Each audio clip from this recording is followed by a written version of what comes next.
नरेश बाजार से अपने घर लौट कर आता है और सोफे पर बैठकर अपनी पत्नी से कहता है, आज बाजार में सुशील जी मिले थे, रुई बुलिंग के मालिक। कौन जी? कौन सी बिल्डिंग? इतना धीरे बोलते हैं कि सुनाई भी नहीं देता। बता तो काजल। अरे मम्मी, हम लोग जो खाना खाने नहीं जाते चौराहे पर, जहाँ से टर्निंग लेते हैं, वहाँ पर जो बड़ी सी बिल्डिंग आती है ना, उसी की बात कर रहे हैं पापा। अरे मैं कब गई खाना खाने? मैं तो सुबह से रात तक घर पर ही रहती हूँ। खाने तो तुम और तुम्हारा चटोरा बाप जाता है। बस इसी कारण मैंने आज तक अपने बड़े बड़े राज नहीं बताए तुम्हें, क्योंकि तुम्हारा तो मुंह ही बंद नहीं रहता। यहाँ लोग मुंह सिलकर बिल्डिंग खड़ी कर ले रहे हैं और तुम तो खुद ही बोलती जाती हो, फिर कुछ का कुछ समझ लेती हो। आज सुशील जी मिले थे रास्ते में, बड़े करोड़पति लोग हैं। उन्होंने हमारी काजल को देखा होगा तो बता रहे थे कि उनका भी बेटा है इकलौता, एक ननद है जो भी शादी करके अपने घर चली जाएगी। क्या ननद है? नहीं नहीं नहीं भाई, शादी करके चली जाएगी तो क्या, बाहर त्योहार पर घूम फिर कर अपने मायके तो आएगी ना। और दुनिया में ऐसी कोई ननद नहीं है जो अपने भाई के जीवन में उंगली ना करे। मैं तो ऐसे घर में शादी करूंगी जिस घर में लड़की की कोई बहन ना हो। यूं तो काजल के लिए कई रिश्ते आते थे, और आते भी क्यों ना। काजल एक MBA की डिग्री ली हुई पढ़ी लिखी सुंदर लड़की थी, पर उसकी एक शर्त थी कि वो शादी उसी लड़के से करेगी जिसकी कोई बहन ना हो, जिस कारण से वो आते हुए सारे रिश्ते टाल दिया करती थी। बस लो, फिर शुरू हो गया इसका ड्रामा। इस तरह लड़की छांटती रहेगी तो फिर कोई लड़का ही नहीं मिलने वाला इससे। अब मैं भी बात करने नहीं जाऊंगा किसी लड़के वालों से इसके लिए। ननद नहीं चाहिए। अरे भाई, तो कौन सा तुम्हारे साथ ही रह रही है वो तो ब्याह थ्या कर चली जाएगी अपने घर। और तू खुद कौन सा इकलौती है? कहाँ से ढूंढ कर लाए इकलौता लड़का? कभी कभी हमें जिसकी तलाश होती है वो हमारे बहुत ही करीब होता है, पर जब तक सही वक्त ना आए हमें मिलता नहीं। और काजल की जिंदगी में वो वक्त आ चुका था। रोज की तरह अजीत काजल के घर दूध लेकर आता है। काजल दूध ले रही होती है कि अजीत कहता है, भाभी अब दीदी की शादी करा दो, इस उम्र तक तो शादी हो जानी चाहिए। लड़का भी तो मिलना चाहिए ना मन मुताबिक बेटा। एक परिवार है जिसके यहाँ हम दूध देने जाते हैं, बस पूरे घर में 3 लोग हैं, 2 बूढ़े माँ बाप और इकलौता बेटा। बेटे का नाम शायद नितिन है। लड़का भी अपने घर में इकलौता और उसका बाप भी अपने घर में इकलौता। तो जहाँ कहीं से भी संपत्ति मिलेगी उसे ही मिलेगी, जो भी लड़की उसके घर में आएगी राज करेगी। ये सुनते ही सुशील और काजल एक दूसरे को देखने लगते हैं, क्योंकि नितिन तो वही लड़का था जिसकी काजल को तलाश थी। और क्या था, काजल के घर वाले नितिन के घर काजल का रिश्ता लेकर जाते हैं और फौरन रिश्ता पक्का हो जाता है। सुहाग रात के दिन थकी हारी काजल अपने कपड़े बदलकर जैसे ही बिस्तर पर लेटने के लिए जाती है कि अरे यहाँ कहाँ आ रही हो तुम? कहाँ आ रही हो कि क्या मतलब है? मेरा भी तो कमरा है ना ये। रात की 1 बजे तो सोनी ही जाऊंगी मैं। नहीं, तुम यहाँ नहीं सो सकती। मैंने आज तक अपना कमरा किसी के साथ शेयर नहीं किया। I am so sorry. ये कहकर नितिन पूरे बिस्तर पर हाथ पैर फैलाकर सो जाता है। कैसा बेशर्म लड़का है ये। जब मुझे देखने आया था तब तो बड़ा संस्कारी बन रहा था, पर रियलिटी तो कुछ और ही है। जरा भी मैनर्स नहीं है इसे। पर इतनी थक गई हूँ कि अभी इससे झगड़ा भी नहीं कर पाऊंगी। अभी काउच पर ही सो जाती हूँ, इस बारे में कल बात करती हूँ। अपनी शादी के पहले ही दिन काजल को काउच पर सोना पड़ता है। अगली सुबह काजल की कमर में जोरों का दर्द होने लग जाता है। फिर भी किसी तरह काजल अपने बैग्स अनपैक करना शुरू करती है। नितिन, जरा सी हेल्प कर दो ना, ये बैग खुल ही नहीं रहा। मुझे फ्रेश भी होना है, फिर बैग से कपड़े कबर्ड में तो रखने होंगे ना। नितिन काजल के बैग को खोलता है और ऊपर रखे कपड़ों को देखकर कहता है, जरा भी दिमाग नहीं है तुम्हें? इन कपड़ों को तुम नीचे भी तो रख सकती थी। हद हो सच में। तुम क्या बोल रहे हो तुम नितिन? जैसे तुम अंडरगारमेंट्स पहनते हो वैसे लड़कियां भी पहनती है, इसमें कोई डिफरेंस नहीं है। तुम्हारी बहन होती ना तब तुम्हें समझ में आता। नहीं है कोई बहन, मैं तो बचपन से अकेला अपनी शर्तों पर जीता आया हूँ। तुम मुझे तो मत सिखाओ तुम। और हाँ, अब से इन चीजों को छुपा कर रखा करो, मुझे ये सब पसंद नहीं है। काजल ने पहले कभी इस तरह के व्यवहार करने वाले से बात नहीं की थी। उसे तो समझ में ही नहीं आ रहा था कि वो नितिन को कैसे समझाए, क्योंकि छोटी मोटी बातें जो कि हर लड़की की लाइफ में नॉर्मल है, वो भी नितिन के लिए तो बहुत बड़ी थी। काजल कमरे से बाहर आकर अपने सास ससुर के पैर छूती है और किचन में जाती है। ओह, ये कमर का दर्द तो बढ़ता ही जा रहा है। लगता है मेरे पीरियड्स आ गए। ओह, मैं अपने डेट्स कैसे भूल गई। अभी तो मेरे पास सैनिटरी नैपकिन भी नहीं है। अब क्या करूं? मम्मी जी से पूछती हूँ। काजल अपनी सास के पास जाकर इस बारे में बात करती है। मेरे पास ये सब कहाँ से आएगा बहू? 10 साल पहले ही मैं इन झंझटों से निपट चुकी हूँ। तो मैं अब क्या करूं? ऐसी कंडीशन में एक पत्नी अपने पति को छोड़कर और किसके पास जा सकती थी? काजल भी नितिन के पास जाती है और उसे बताती है कि उसे सैनिटरी पैड की जरूरत है। और ये सुनते ही नितिन फौरन कमरे का दरवाजा बंद करते हुए कहता है, आज सुबह से न जाने तुम्हें क्या हो गया है। ये क्या बेफिजूल की बेढंगी की बातें कर रही हो तुम? शर्म नहीं आ रही है तुम्हें ऐसी बातों को इस तरह बोलते हुए? धीरे बोलो ना, किसी के कानों में पड़ गई तो क्या होगा? अरे किसके कानों में पड़ जाएगी? मम्मी जी के, जिसे उन्हें पता ही नहीं होगा। आजकल बच्चों को इस बारे में पता होता है। कैसी बात कर रहे हो तुम? मुझे तो समझ में नहीं आ रहा। अभी जाओ और मेरे लिए सैनिटरी नैपकिन लेकर आओ, वरना जिस शर्म की तुम बात कर रहे हो ना, उसके यहाँ झंडे लहराने लगेंगे। काजल की तबीयत बिगड़ती जा रही थी। उसकी पीठ में बहुत जोरों के दर्द होने लग जाता है, जिसके कारण वो कराहने लगती है। पर नितिन उसके पास एक बार भी नहीं जाता। उसकी ये हालत देखकर सुषमा उसके पास आकर बैठती है। अभी कुछ दिन काम करने की कोई जरूरत नहीं है बहू, तू आराम कर। मैं तेरे लिए गर्म पानी लेकर आती हूँ। मुझे आपसे कुछ बात करनी मम्मी जी। नितिन मेरे पति हैं, पर फिर भी वो मेरे साथ अच्छा व्यवहार नहीं करते। वो तो मुझसे इस तरह बात करते जैसे मैं कोई लड़का हूँ। उन्हें तो इस चीज की समझ ही नहीं कि लड़कियों से कैसे पेश आते हैं। कैसे रहेगी समझ बहू? ये तो दो बच्चे साथ में पलते बड़े होते हैं, तो उन्हें एक दूसरे का दर्द समझ में आता है। नितिन की कोई बहन रहती तो वो जरूर समझता तुम्हारी तकलीफ को, पर उसकी कोई बहन नहीं है ना बेटा। और इस घर में शुरू से उसका एक छत्र साम्राज्य है, इसलिए वो ऐसा हो गया है। पर तुम समझाओगी ना तो धीरे धीरे समझने लगेगा, पर वक्त तो लगेगा बेटा।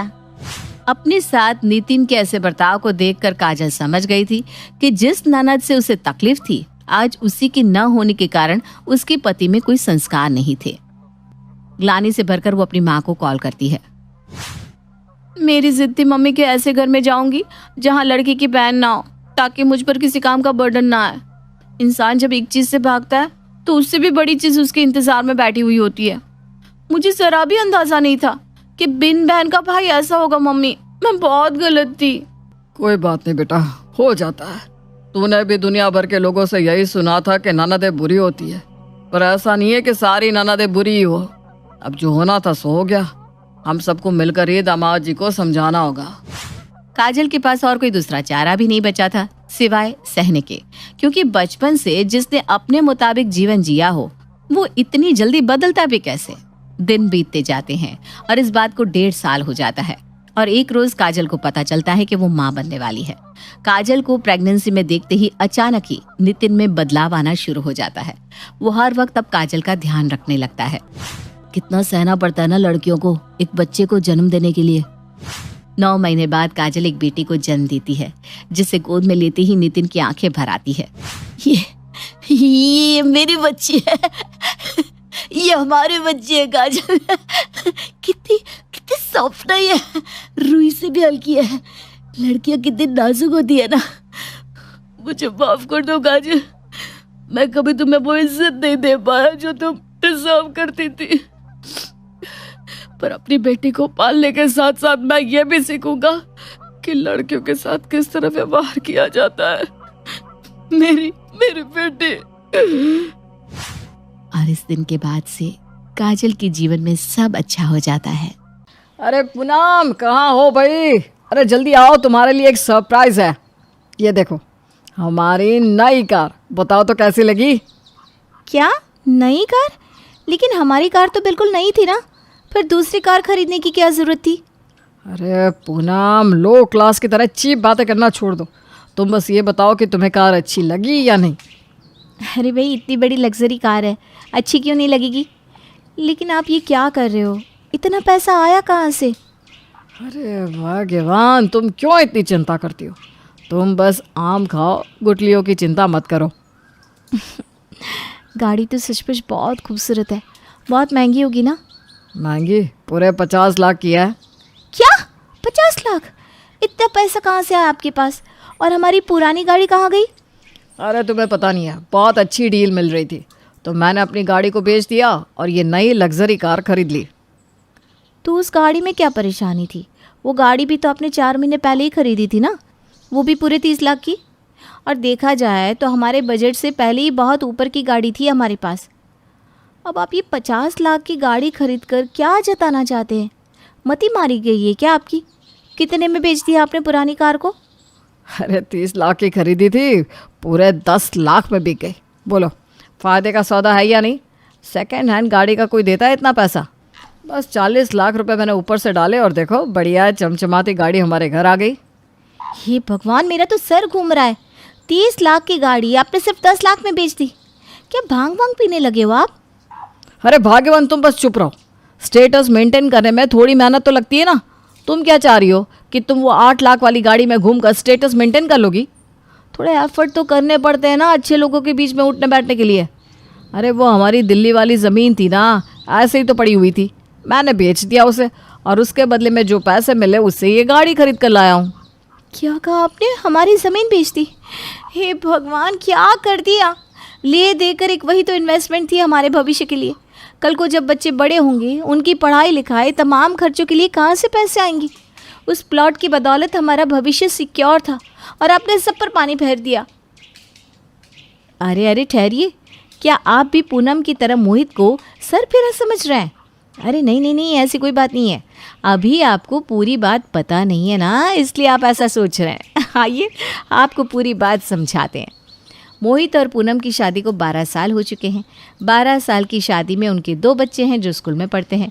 वैसे तो पूनम एक अच्छी पत्नी और माँ है, लेकिन उसके अंदर एक बुरी आदत है और वो ये कि वो दूसरों की चीज़ों को देखकर प्रभावित बहुत जल्दी हो जाती है। खैर, अच्छी चीज़ें देखकर तो हम सभी इम्प्रेस होते ही हैं, इसमें बुरी बात क्या है? लेकिन इसमें बुरी बात यह है कि दूसरों की मांग में सिंदूर देखकर पूनम को अपना माथा फोड़ने की बहुत बुरी आदत थी। अरे वाह विनीता, पर्दे तो बहुत बढ़िया लग रहे हैं। कहाँ से खरीदे भाई, हमें भी बता दे। ऐसा कुछ स्पेशल नहीं है, पुराने पर्दे ख़राब हो गए थे तो मैंने सोचा जब मैं पर्दे बदल ही रही हूँ तो थोड़े अच्छे क्वालिटी के ले आऊँ। अरे वाह भाई, सच में मज़ा आ गया। मैंने तो आज तक इतने खूबसूरत पर्दे कभी देखे ही नहीं। बता ना कहाँ से खरीदे तूने, मैं भी अपने घर में लगवाऊंगी। अरे वही लोधी रोड पर शोरूम है ना, वहीं से लिए। बहुत अच्छा कलेक्शन है उनके पास, एक से बढ़कर एक पर्दे, बेडशीट, सब कुछ मिल जाएगा। सहेली की बात सुनकर अब पूनम के दिल में भी नए पर्दे खरीदने की इच्छा जोर मारने लगी थी। घर आकर, सुनिए ना, देखिए हमारे पर्दे हमारे घर की दीवारों से बिल्कुल भी मैच नहीं करते। चलिए ना नए पर्दे लेकर आते हैं। कैसी बात करती हो तुम पूनम? अभी दिन ही कितने हुए हैं घर में पर्दे चेंज किए हुए? हम लोगों ने इस मकान में शिफ्ट किया, उसके बाद तुमने अपनी पसंद के पर्दे लगाए थे ना। और पर्दे कोई रोज़ चेंज करने वाली चीज़ है क्या? अरे तो 2 साल में बंदे का टेस्ट बदल सकता है या नहीं? मुझे अब ये पर्दे अच्छे नहीं लग रहे हैं, मुझे नए पर्दे लेने हैं बस।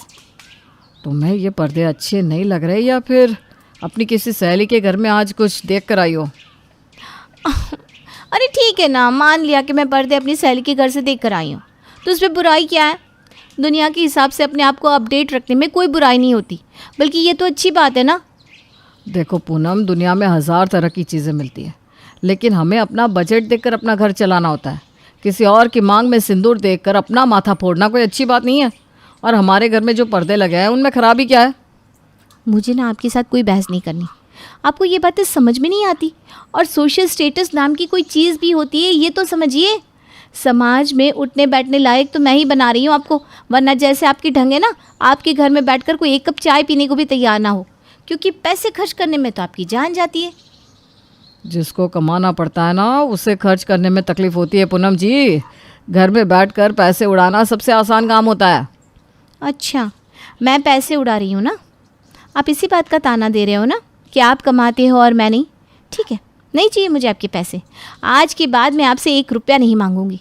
अरे अपने लिए थोड़ी ना मांग रही थी। मैं अगर घर के लिए सामान लेकर आती हूँ तो उससे नाक तो आपकी भी ऊंची होती है ना। घर सिर्फ मेरे अकेले का तो नहीं है। देखो पूनम, इसमें नाराज़ होने वाली बात नहीं है। तुम्हें समझने की ज़रूरत है कि मेरी कमाई जितनी है मैं उतना ही खर्च कर सकता हूँ। मैं तुम्हें ना कमाने के लिए या पैसे उड़ाने के लिए ताना नहीं मार रहा हूँ, लेकिन तुम्हें मैं ये समझाना चाहता हूँ कि किसी और के घर में महंगा सामान देखकर तुम अपने ऊपर वो सारी बातें अप्लाई क्यों करने लग जाती हो? अरे हमारी ज़िंदगी अलग है, हम हमेशा दूसरों को देखकर ही जीते रहेंगे क्या? मोहित ने तो पूनम को समझाने की बहुत कोशिश की, लेकिन पूनम मुंह फुलाकर करवट लेकर लेट गई थी। पूनम ऐसी बातों से मानने वाली नहीं है। अच्छा बाबा ठीक है, खरीद लो नए पर्दे बस।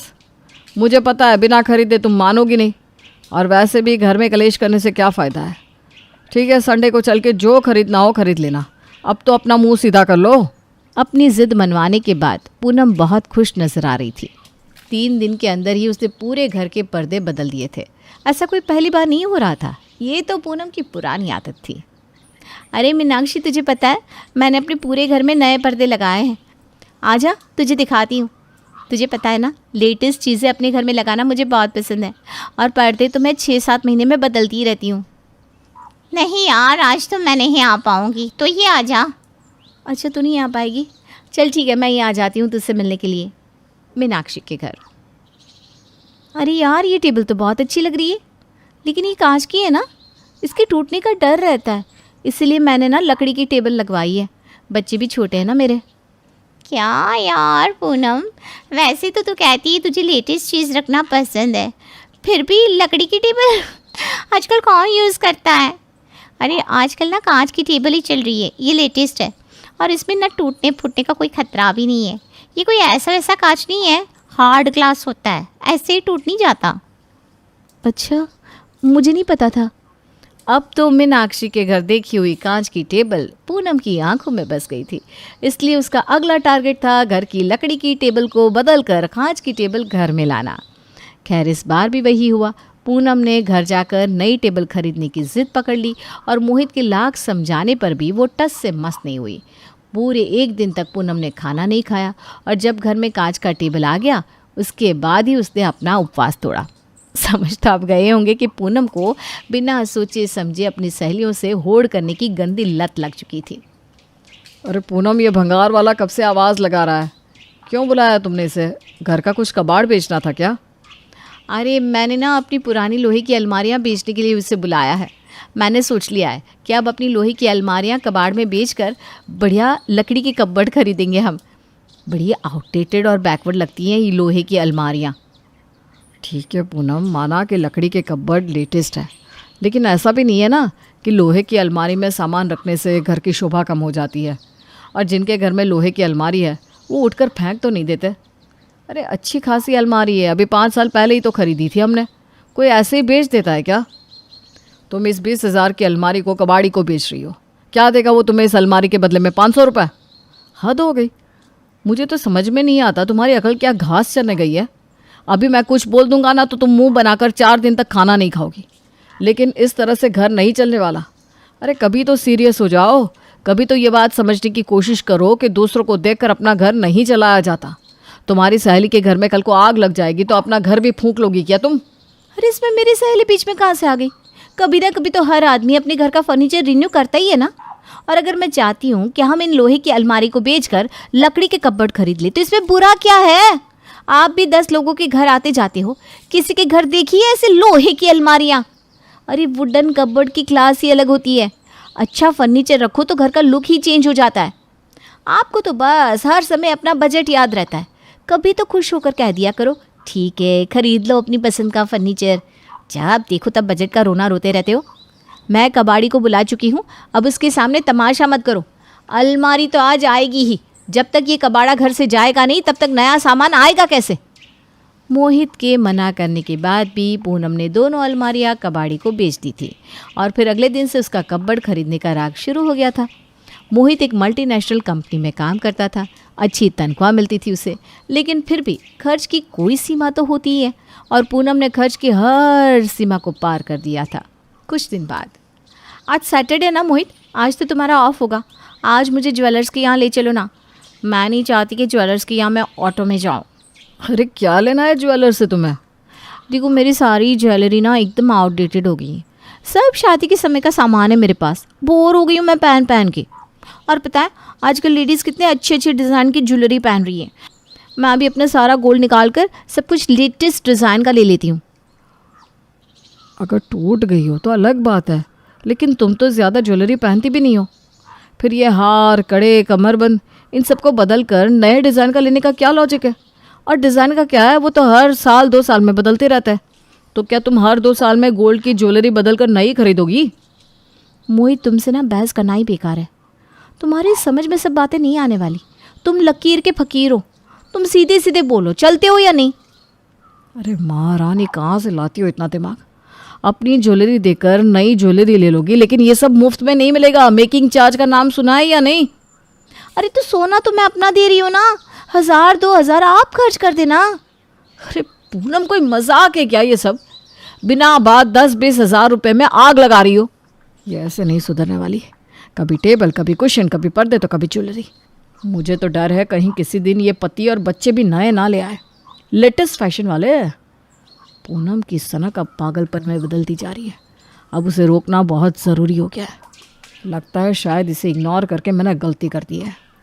अगले ही दिन, पूनम मुझे लगता है तुम ठीक ही कहती हो, हमें सोसाइटी में अपना क्लास मेंटेन करना ही चाहिए। अरे भाई, हम किसी से कम थोड़ी ना है। ये देखो मैंने आज क्या किया। क्या? ये देखो, मैंने अपना पुराना फ़ोन ऑफिस के चपरासी को देकर नया एप्पल का फ़ोन खरीद लिया। ठीक किया, आजकल तो एप्पल का ही ज़माना है। अगले दिन, ये देखो पूनम, मैंने एप्पल 15 प्लस ले लिया। अरे कल ना गलती से मैंने आईफोन 14 खरीद लिया था। फिर ऑफिस में दोस्त बोलने लगे, ये क्या किया, लेना है तो लेटेस्ट लो, आईफोन 14 तो आउटडेटेड हो गया है। क्या? तो वो आईफोन 14 कहाँ गया? अरे जाना कहाँ था, मैंने रीसेल कर दिया 20,000 में। 80,000 का फ़ोन 20 में रिसेल कर दिया? हे भगवान, ये क्या मजाक है। अरे छोड़ो ना वो सब, तुम बस ये सोचो कि जो भी मेरा आईफोन देखेगा कितना अच्छा इंप्रेशन पड़ेगा उस पर। तुम खुश नहीं हो क्या? तुम्हारे लिए तो कर रहा हूँ मैं ये सब, ताकि कोई देखे तो कहे कि मैं पूनम का हस्बैंड हूँ। अरे चूना लगवा कर आ गए तुम और मुझसे पूछ रहे हो मैं खुश हूँ या नहीं। अच्छा सुनो, मैंने अपने लिए एप्पल का लैपटॉप भी ऑर्डर किया है। अभी मेरा दोस्त लेकर आता ही होगा। तुम ऐसा करो, नए लैपटॉप की खुशी में कुछ अच्छा सा बना लो। अरे पगला गए हो क्या तुम?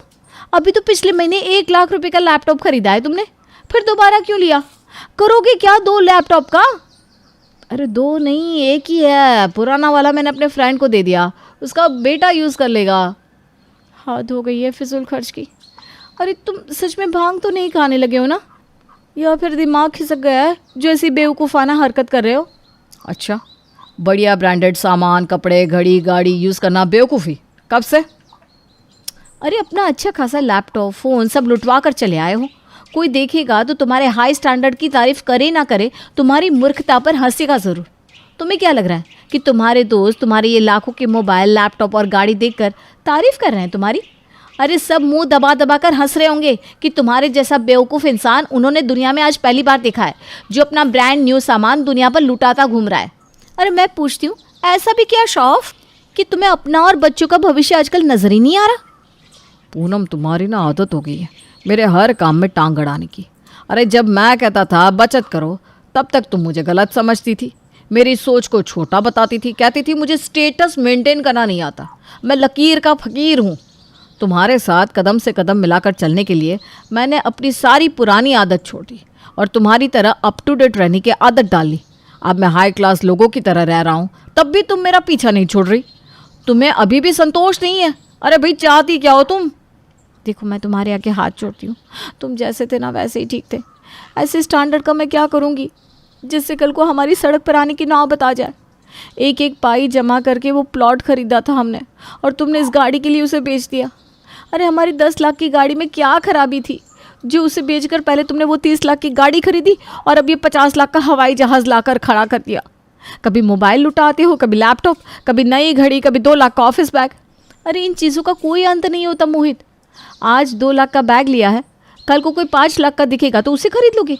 ऐसे तो दिवाला निकल जाएगा। बच्चों के बारे में तो सोचो। तो तुम्हें समझ में आ गया कि ये सब दिखावा, झूठी शान किसी काम की नहीं है, और इस दिखावे का कोई अंत नहीं है। बाज़ार में एक से बढ़कर एक चीज़ मिलती है। अगर हर रोज़ बेहतर की तलाश करोगे तो रोज़ भटकते ही रहोगे। समझदारी तो इसी में है ना कि अपनी ज़रूरतों और आमदनी के बैलेंस के साथ खरीदारी की जाए, और ज़्यादा परेशान मत हो। ये सब जो सामान तुमने देखा सब झूठ था। मैंने अपनी डिज़ायर गाड़ी कभी बेची नहीं थी, ये कार तो मेरे बॉस की है। और वो लैपटॉप और मोबाइल और बैग? अरे फिक्र मत करो, सब सही सलामत है। ये सब नाटक था। सब सामान मेरे दोस्त का है और तुम्हारा प्लॉट भी तुम्हारे ही पास है। मुझे माफ़ कर दो। आज मुझे समझ में आ गया है कि मैं कितनी गलत थी। आज के बाद मैं अपनी चीज़ों से ही संतुष्ट रहूँगी। पूनम को तो अपनी गलती का एहसास हो गया था, लेकिन आपको क्या लगता है मोहित ने पूनम के साथ सही किया या नहीं। कहाँ गए वो एल्बम्स? यहीं तो रखे थे। पापा, मैं कुछ मदद कर दूं आपकी? अरे नहीं नहीं बहू, तुम जाओ अपना काम करो। तुम्हें ऑफिस भी तो जाना होगा, मैं ढूंढ लूँगा। ठीक है पापा। अच्छा, यश और पिंकी आ गए क्या स्कूल से? हाँ पापा, वो लोग आ भी गए और अपने एक्स्ट्रा क्लासेस पर भी चले गए। सही है सही है। आजकल सिर्फ पढ़ाई ज़रूरी नहीं है, और भी बहुत कुछ सीखना पड़ता है। अच्छा ही है। अब अनुज को ही देख लो, विदेश में सेटल हो गया है बीवी बच्चों के साथ। अच्छा ही तो है। जी पापा, आजकल सबको काम करना पड़ता है, तभी घर अच्छे से चलता है। इसीलिए तो बच्चों के बड़े हो जाने के बाद मैंने फिर से काम शुरू कर दिया। बेटा बिल्कुल सही किया। आजकल महंगाई कितनी बढ़ गई है। जी पापा, अगर आपको कुछ चाहिए होगा तो मुझे बताइएगा, मैं बाहर ही हूँ। हाँ हाँ बहू, तुम जाओ, मैं कुछ देर यहीं बैठूंगा। जी पापा। अरे वो पुराने फोटोज कहाँ है? अरे रुको तो, एक फ़ोटो तो लेने दो। अरे इस वक्त क्या कर रही हो कविता? देर हो रही है मुझे काम के लिए। अरे पहली बार तुमने इतनी अच्छी शर्ट पहनी है, प्रमोशन हुआ है तुम्हारा, इन यादों को संभालना चाहिए। अरे पूरी ज़िंदगी है फ़ोटो खींचने के लिए। अभी मुझे देर हो रही है, प्लीज़ जाने दो। अरे 2 मिनट रुक जाओ ना। यहाँ देखो कैमरे में, मुस्कुराओ। अरे देखो, तुम्हें माँ बुला रही है। जाओ जाओ जाओ, उन्हें कुछ चाहिए होगा।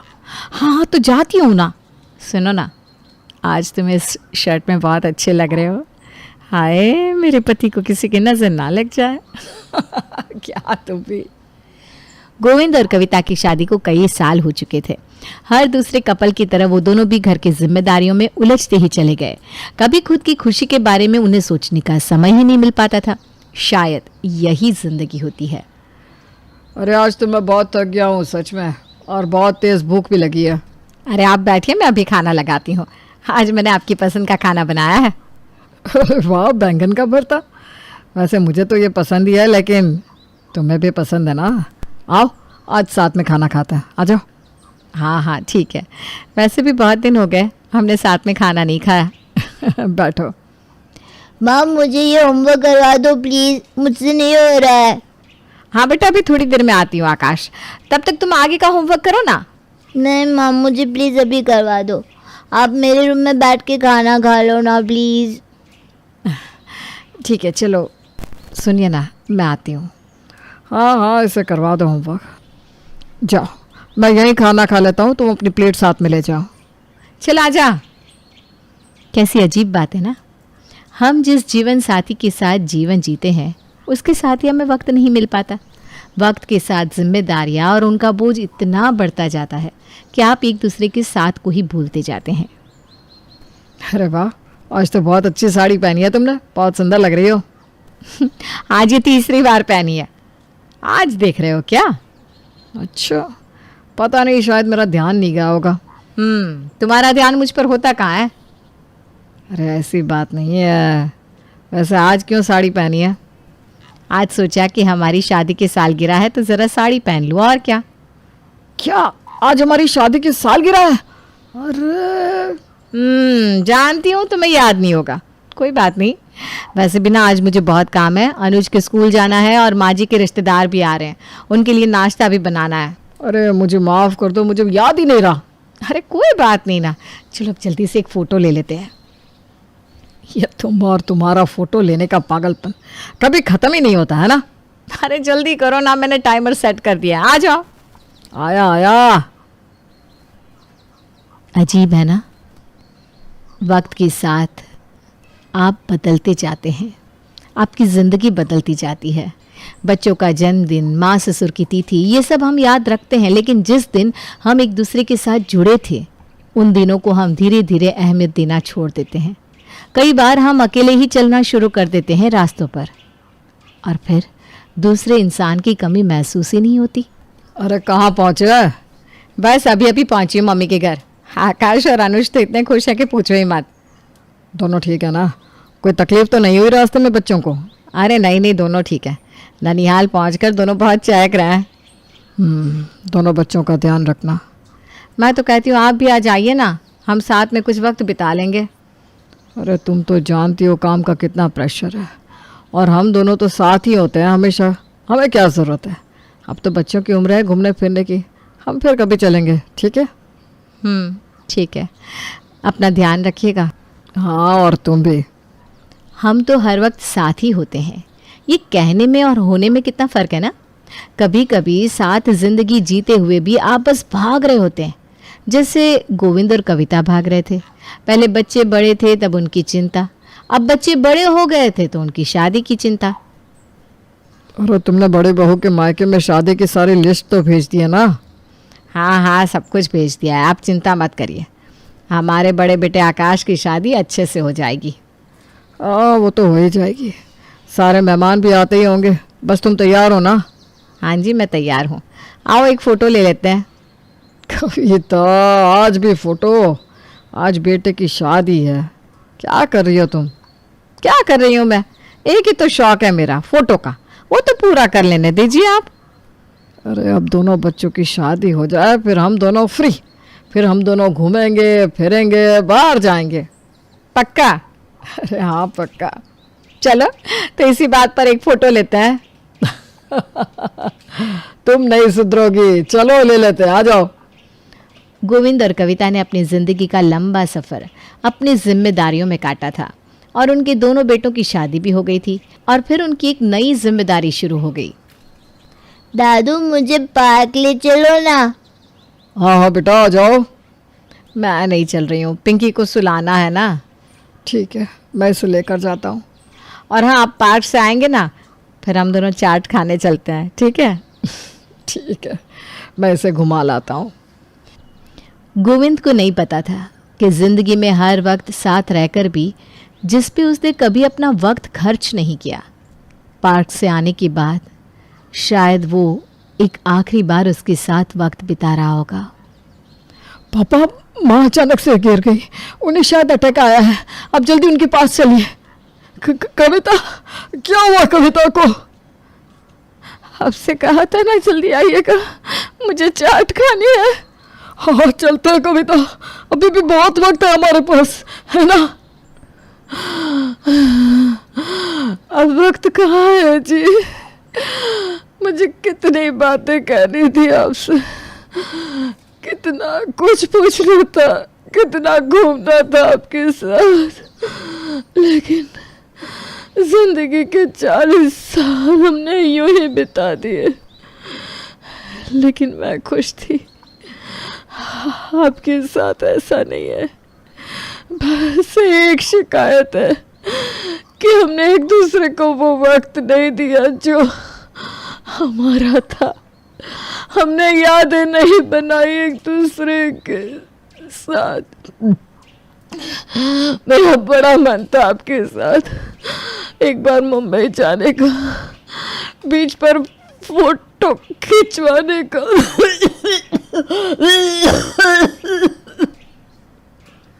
कविता, कविता तुम आज मेरी बात मान लो, रुक जाओ। मैं वादा करता हूँ मैं तुम्हारी हर इच्छा को पूरी करूँगा। आज के बाद से मेरा सारा वक्त तुम्हारा कविता। नहीं, अब वक्त ही तो नहीं है हमारे पास, लेकिन अब आपके पास वक्त ही वक्त होगा मेरे जाने के बाद। लेकिन यहाँ ज्यादा वक्त मत रहिएगा, मेरे जाने के बाद जल्दी ही आ जाइएगा वहाँ, कम से कम वहाँ हम अपनी यादें बना पाएंगे। आकाश, हम दोनों की एक फोटो खींच बेटा। कविता,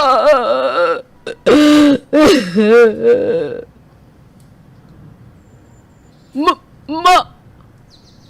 आज जब गोविंद फोटो देख रहा था, उसकी आंखें नम थी। काश मैंने हम दोनों को समय दिया होता। तुम्हारे जाने के बाद मुझे एहसास हुआ कि हम पूरी जिंदगी रिश्तों को, करियर को, बच्चों की परवरिश को दे देते हैं, जबकि हमारा सबसे कीमती रिश्ता हम नज़रअंदाज कर देते हैं।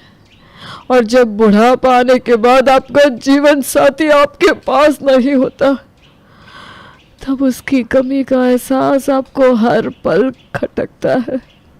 अब मुझसे भी नहीं रहा जाता तुम्हारे बिना कविता। पापा खाना लग गया है, चलिए। पापा पापा पापा। माँ, मैं आपके लिए चाय लेकर आई हूँ, अब आप उठ जाइए। बेटी के इतना बोलते ही यशोदा झट से उठ जाती है। अरे बेटा, मुझे क्यों बिगाड़ रही है? कल तेरी शादी हो जाएगी तो मैं कैसे रहूंगी तेरे बिना? माँ, मुझे कहीं नहीं जाना, मैं यहीं रहूंगी, हमेशा आपके साथ। बेटा, एक ना एक दिन तो हर लड़की को जाना पड़ता है अपने ससुराल। ओफो माँ, आप भी ना सुबह सुबह कौन सी बातें लेकर बैठ गई। ये चाय लीजिए और फ्रेश होकर बाहर आ जाइए, नाश्ता तैयार है। इतना बोलकर कंचन वहां से चली जाती है। कंचन की बढ़ती उम्र देख यशोदा को उसकी शादी के ख्याल आने लगते हैं, जिसके बाद वो कंचन के लिए लड़का ढूंढना शुरू करती है। कुछ दिन बाद, कंचन कहाँ है तू? देख, मैं तेरे लिए चॉकलेट लाया हूँ। चॉकलेट देखकर कंचन खिलखिलाकर हंसने लगती है। इस पर कंचन के पिता उससे कहते हैं, कंचन बेटा, अब तेरी शादी होने वाली है, ये सब चॉकलेट खाने के शौक छोड़ दे बेटा। कंचन कुछ कहती उसके पहले उसका भाई राहुल बोल पड़ता है, पापा इतनी भी क्या जल्दी है, अभी तो कंचन छोटी है। अरे इतनी भी छोटी नहीं है तेरी बहन। कंचन मुंह बनाते हुए वहां से चली जाती है और अपने रोजमर्रा के कामों में जुट जाती है। अगले दिन, कंचन बेटा, आज तू घर का कोई काम नहीं करेगी, जाकर तैयार हो जा, थोड़ी ही देर में तुझे लड़के वाले देखने आ रहे हैं। माँ प्लीज, मुझे कहीं नहीं जाना आप लोगों को छोड़कर। जाना तो पड़ेगा ना बेटा, दुनिया की यही रीत है, हर लड़की को एक ना एक दिन पराए घर जाना ही पड़ता है। चल अब जा, तैयार हो जा जल्दी से। माँ की बात मानकर कंचन तैयार होने चली जाती है, जिसके कुछ घंटे बाद लड़के वाले भी कंचन को देखने उसके घर पहुंच जाते हैं। दोनों ही परिवारों को रिश्ता मंजूर हो जाता है और एक सप्ताह बाद कंचन की श्लोक के साथ शादी हो जाती है। कंचन के जाने के बाद सभी को घर बहुत खाली खाली सा लगने लग जाता है।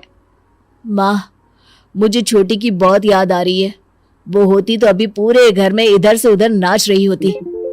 हाँ बेटा, तू सही कह रहा है, उसके बिना ये घर खाने को दौड़ रहा है, लेकिन हम कर भी क्या सकते हैं, एक ना एक दिन तो ये होना ही था।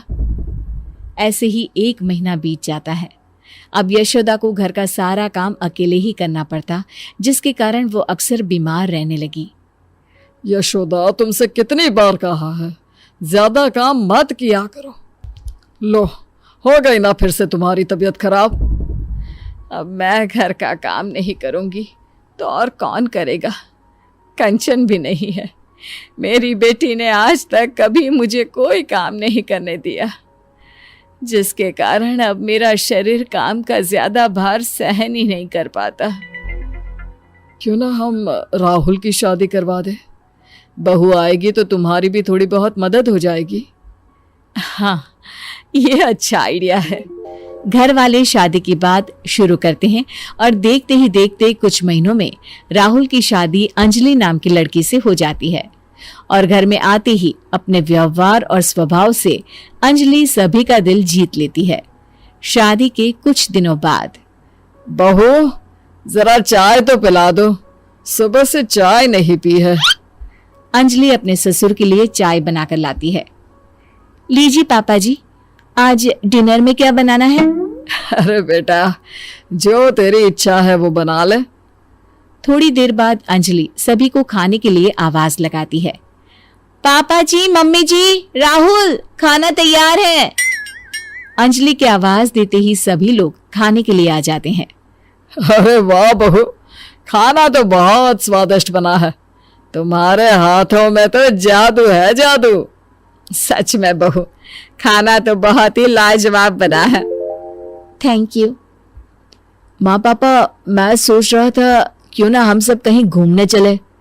हम सब क्या करेंगे जाकर बेटा, तेरी अभी नई नई शादी हुई है, तू बहू को लेकर जा। नहीं मम्मी जी, आप लोग नहीं जाएंगे तो हम भी नहीं जाएंगे। अंजलि के इतना प्यार से बोलने पर घर वाले उसे इनकार नहीं कर पाते और उनके साथ चलने के लिए मान जाते हैं। एक काम करते हैं, साथ में कंचन को भी ले चलते हैं, बहुत दिन हो गए उससे मिले भी नहीं। हाँ हाँ, क्यों ना हम कंचन दीदी को सरप्राइज दें। वो तो खुशी से पागल हो जाएगी। ठीक है, फिर मैं आज ही उसे यहाँ आने को बोलती हूँ, उसके बाद हम सब उसे सरप्राइज देंगे, फिर सब साथ में घूमने जाएंगे। फिर क्या था। यशोदा तुरंत कंचन को फोन मिलाकर बैठ जाती है, जिसमें दोनों माँ बेटी की लंबी बातें चलने लगती है। और उसी में, तुझे पता है कंचन, तेरी भाभी बहुत अच्छी है। जरूर पिछले जन्म में मैंने कोई अच्छे कर्म किए होंगे जो मुझे अंजलि जैसी बहू मिली है। अपनी माँ के मुंह से किसी और की इतनी तारीफें सुनने के बाद कंचन को अपनी भाभी से जलन होने लगती है। माँ, आपको नहीं लगता आप कुछ ज्यादा ही बहू की तारीफ कर रही हैं? कहीं भाभी आपके हाथ से फिसल ना जाए। अरे नहीं नहीं बेटा, वो ऐसी नहीं है। तू एक काम कर, कुछ दिनों के लिए यहीं आ जा, इसी बहाने अपनी भाभी को अच्छे से पहचान लेना। भाभी से तो अब मुझे मिलना ही पड़ेगा, उन्होंने उस घर में मेरी जगह जो ले ली है। अगले दिन कंचन अपना सामान लेकर मायके पहुंच जाती है, जहां अंजलि उसके लिए चाय नाश्ता लेकर आती है। दीदी, तुम्हारे ससुराल में सब कैसे हैं? मेरे ससुराल में सब ठीक है। आप यहाँ का बताइए कि सारा काम आप बराबर कर लेती है ना? माँ से तो नहीं करवाती काम। अरे कैसी बात कर रही हो आप दीदी, मैं भला मम्मी जी से कोई काम क्यों करवाऊंगी? ऐसा होना भी नहीं चाहिए, वही आपके लिए बेहतर होगा। कंचन, ये क्या तरीका है अपनी भाभी से बात करने का? हाँ माँ, अब तो आपको मैं ही गलत लगूंगी ना। ऐसा नहीं है कंचन, तुम गलत समझ रही हो। आपसे तो मुझे बात ही नहीं करनी। इतना कहकर कंचन अपने रूम में चली जाती है। अंजलि बेटा, कंचन की बात का बुरा मत मानना, उसका अभी शायद मूड खराब है। कोई बात नहीं मम्मी जी, मुझे उनकी बातों का बुरा नहीं लगा। अगले दिन अंजलि रसोई में खाना बना रही होती है, तभी वहां कंचन आ जाती है।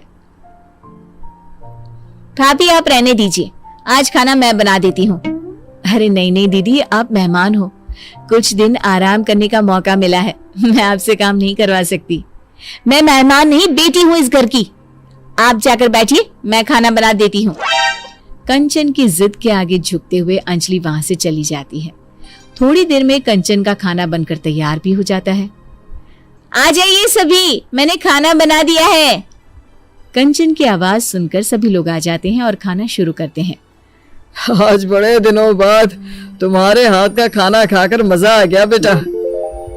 मैं तेरे खाने को बहुत मिस करता था। सच में आज तो मजा ही आ गया। कंचन, तेरे हाथों में तो जादू है बेटा। मैं तेरे हाथ का बना ये खाना हर रोज मिस करती थी।